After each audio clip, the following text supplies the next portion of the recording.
ফের এক নাবালিকার বিয়ে আটকালো স্বেচ্ছাসেবী সংস্থা। অভিযোগ, এই বিয়েতে নাবালিকার বাবা মা ও আত্মীয় স্বজন সক্রিয়ভাবে থাকেন। এই বিবাহ আইন অনুযায়ী অবৈধ হওয়ায় অভিযোগের ভিত্তিতে রানীতলা থানার পুলিশ দ্রুত তদন্তে নামে। ইতিমধ্যেই 3 জনকে গ্রেপ্তার করা হয়েছে।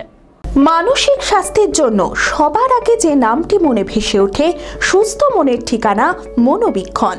যোগাযোগ নাম্বার 7477799513। শনিবার এক স্বেচ্ছাসেবী সংস্থার তরফে এক সমাজকর্মী শায়ারিন আক্তার রানীতলা থানার একটি লিখিত অভিযোগ দায়ের করেন। অভিযোগ, কুরুলডাঙ্গা গ্রামের বাসিন্দা জাহিরউদ্দিন মণ্ডল পিতা বসিরউদ্দিন মণ্ডল আরও কয়েকজনের সঙ্গে মিলে 9 আগস্ট সোনাডাঙ্গা গ্রামের আক্ষর আলীর জ্যেষ্ঠ কন্যার সঙ্গে মুসলিম রীতি অনুযায়ী বিবাহ সম্পন্ন করে। অভিযোগ, এই বিয়েতে নাবালিকার বাবা মা ও আত্মীয় স্বজন সক্রিয়ভাবে থাকেন।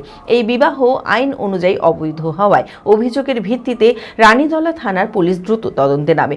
ইতিমধ্যেই 3 জনকে গ্রেপ্তার করা হয়েছে। তাদের এলডি কোর্টে পাঠানো হয়। পাশাপাশি নাবালিকাকে উদ্ধার করে জেলা শিশু কল্যাণ সমিতির মাধ্যমে হোমে পাঠানো হয়েছে।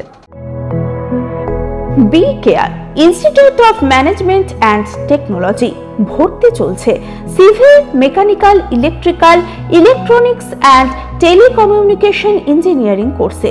শিক্ষাগত যোগ্যতা: প্রথম বর্ষে ভর্তির জন্য মাধ্যমিক পাস এবং দ্বিতীয় বর্ষে ভর্তির জন্য বিজ্ঞান বিভাগে উচ্চ মাধ্যমিক পাস অথবা উচ্চ মাধ্যমিক ভোকেশনাল পাস।